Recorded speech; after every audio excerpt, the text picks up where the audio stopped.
Hey, welcome to the show, Total Financial Solutions, Safer Money Hour. Arif Halaby along with Jeff Gerard on your place for news, talk, and information. Total Financial Solutions, Safer Money Hour is every week. Is brought to you every week by Total Financial Solutions. And look, the purpose of this show is really to design a plan for you so that you, over the course of your life, you're going to receive massive amounts of data from so many different sources. It used to be just your brother-in-law over the barbecue would give you the advice, and you would take it or leave it, or your father-in-law would, want to guide and direct your life and make sure his little girl is taken care of, and everything was about, the person and the credibility of that source. But today, Jeff, we are seeing just an abundance of information flooding. Basically information overload. I would agree. And everybody, I think, is looking for the right answer, the recipe to whatever it takes to make a successful financial life, and otherwise, of course. So we're constantly looking for the next thing.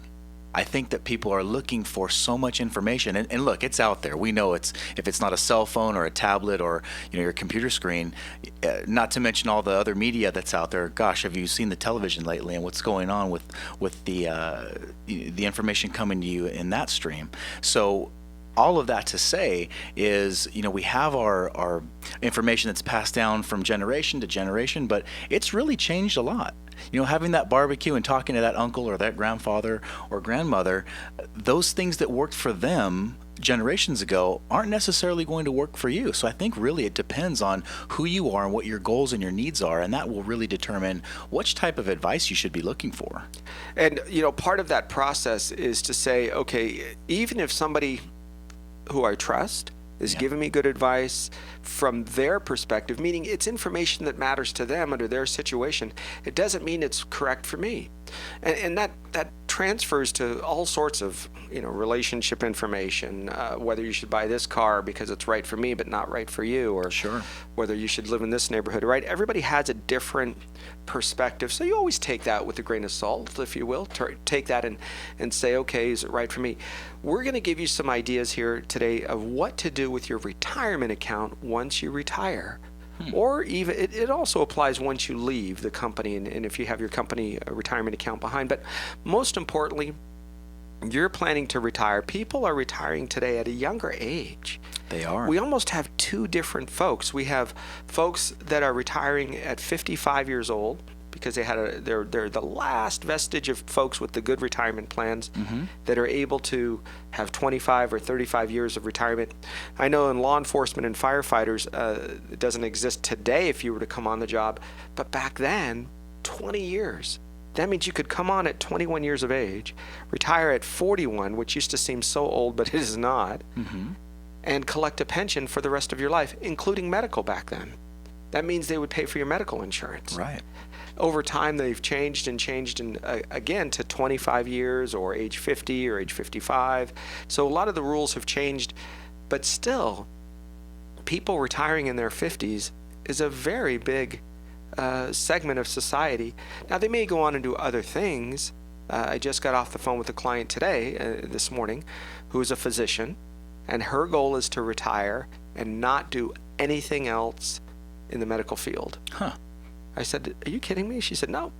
I don't mind working at a coffee shop. I don't know, what is it with people in coffee shops? That becomes their lifelong ambition, is to work in a coffee shop. I don't know if it just seems fun or exciting, or It's the thing that got them through the day a lot of times, I maybe, guess. And now that's their affinity, is to help other people stay awake. It used to be a bar, but Yeah. I want to work at a bar. Not anymore. Now it's a coffee shop.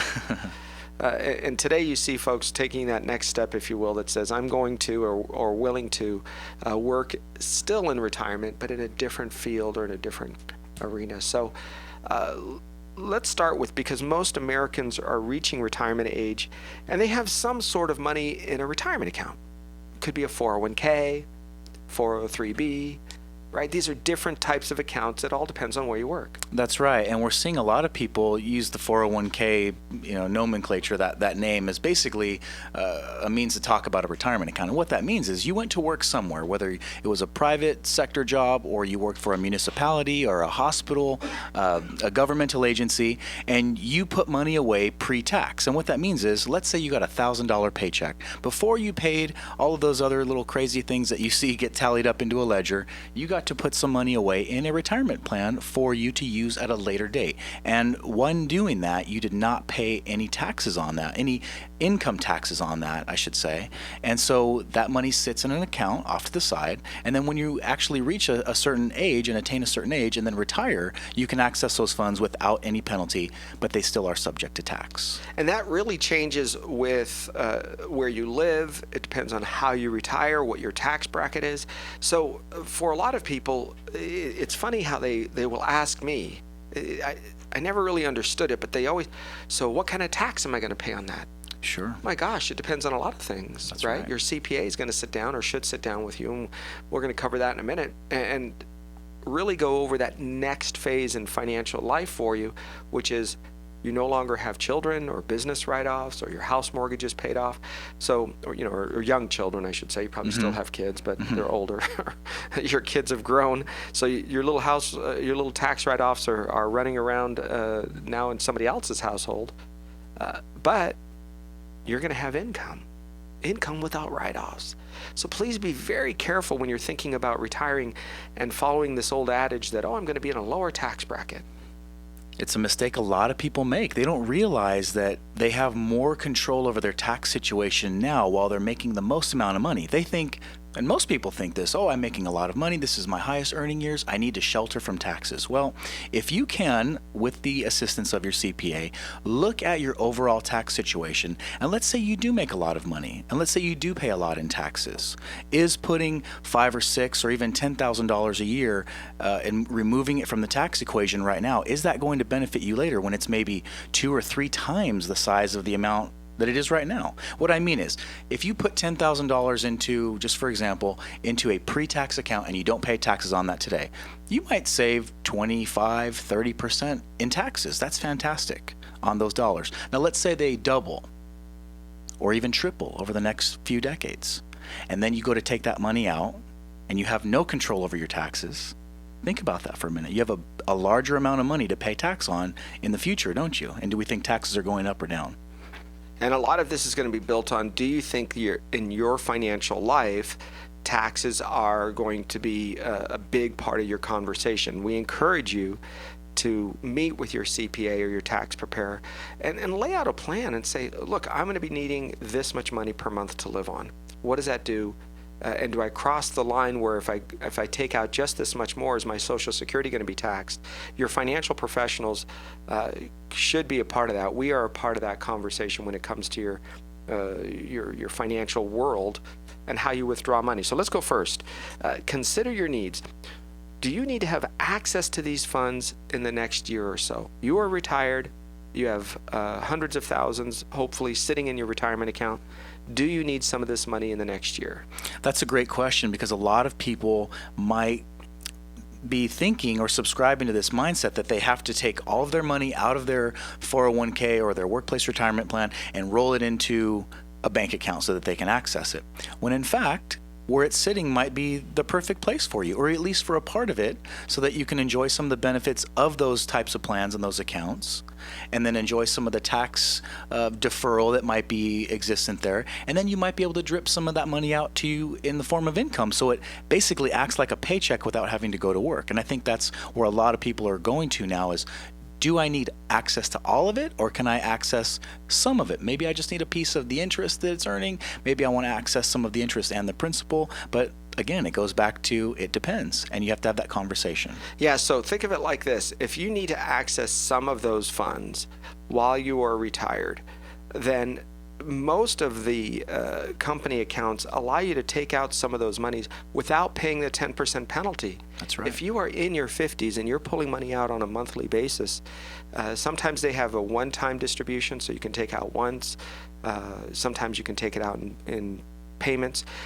That's part of the process, is to see, I'm going to roll over my old retirement account, but before I do, I'm 56 years old, I'm 55. How do I make sure that I don't pay that 10% penalty? Because that 10% penalty can be significant. If you're going to take out $50,000 a year, that's $5,000. That's right, and that just comes right off the top and goes away to penalties. You didn't even get to use it.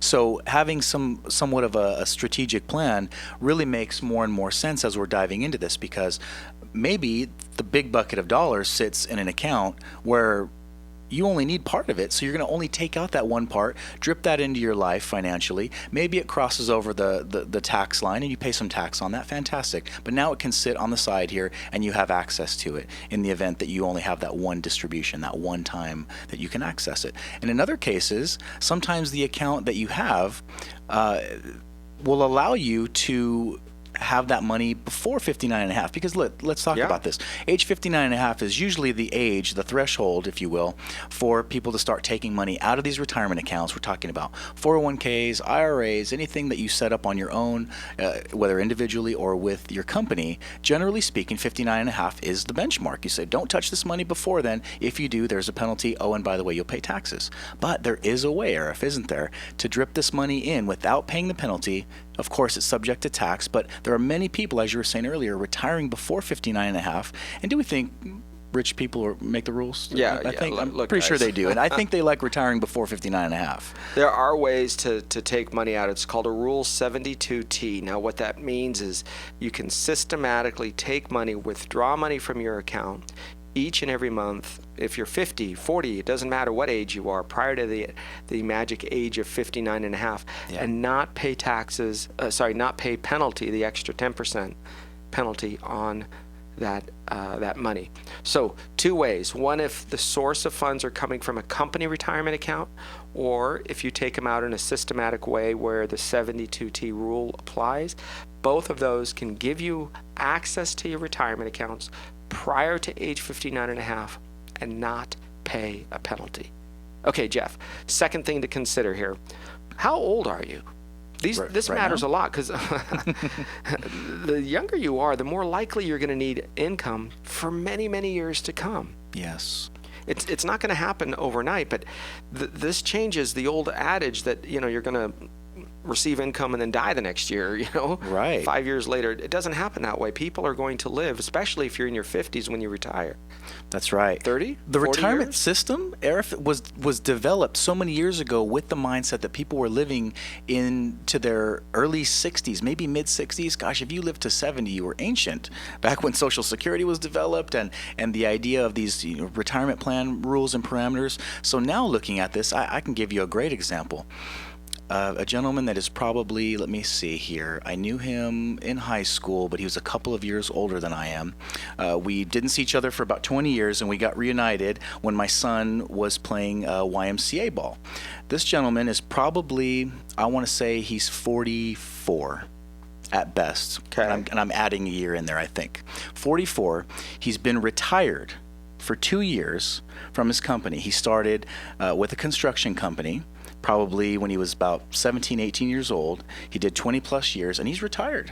They said, okay, you can go anytime now. He had a little bit of a pension, but he says, I want to still work. I want to give back. So his retirement, quote unquote, is built around having that income coming to him in his 40s from his pension and his savings, and then he's able to work part-time and then give back to the community and still earn a living doing it. So this is kind of a hybrid retirement for this gentleman, because his time isn't commanded by 9 to 5, you got to be here and here, or 7 a.m. to 3 p.m. and then you got to go spend the next 6 hours recuperating from that type of job.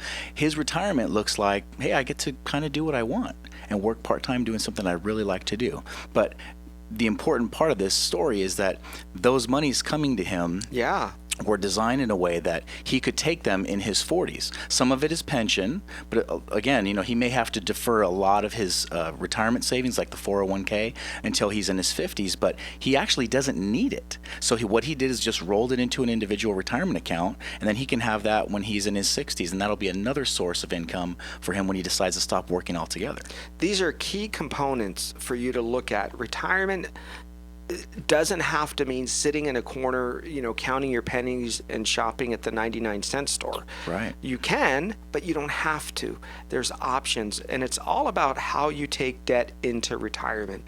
It's all about how you take your expenses and your practices into retirement. Those are issues that most people forget about. They forget that when they make a commitment to sign a 30-year mortgage, that part of that time of that 30 years is going to be in retirement. It's okay to take that debt into retirement, provided that you prepare for it. But don't think just something magical is going to happen at age 50 or 60 or 70. Nothing does. It's up to you. We're going to be back in just a minute. When we do, we're going to continue with some things you need to do to your retirement account, stuff you need to consider when you retire. What happens to that retirement account? We'll be back when we continue on your place for News Talk Information, Total Financial Solutions, Safer Money Hour. I'm Arif Halaby along with Jeff Gerard. We'll be right back.